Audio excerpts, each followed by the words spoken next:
নবীজি বলছেন তোমাদের সামনে একটা জামানা আসবে, এটাও শেষ জামানা হাদিস। তোমাদের সামনে একটা জামানা আসবে, জামানা সবরিন, কঠিন সবরের জামানা। ইমান ধরে রাখা হাতে জ্বলন্ত আগুন ধরে রাখার মতো হবে।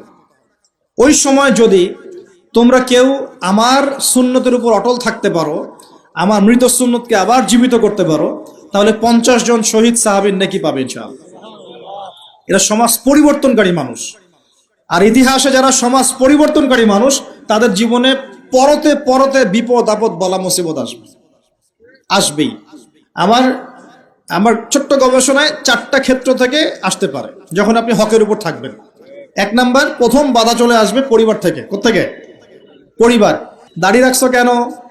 দাড়ি রাখলে তোমাকে এরকম লাগে। হ্যাঁ, তুমি টাকটুর উপরে কাপড় কেন পরছো? পরলে তোমাকে অমন লাগে। আগে তো গিটার বাজাইতা, আগে তো গান গাইতা, আগে মেয়ে নিয়ে থাকতা, ভালো ছিল। এখন কেন সারাদিন বই নিয়ে পড়ে থাকো, ইসলামিক বই নিয়ে পড়ে থাকো, নামাজ নিয়ে পড়ে থাকো? হ্যাঁ, কি পরিবর্তন হলো! বাবা মার টেনশন, এখন পিতামাতার টেনশন। কেউ কেউ এরকম অ্যাডভার্টাইজ বানিয়ে টিভিতে দেখাচ্ছে, এগুলা দেখেন নাই? আগে ছেলে ভালো ছিল, হঠাৎ করে কি পরিবর্তন হয়ে গেল। হ্যাঁ, সুবহানাল্লাহ।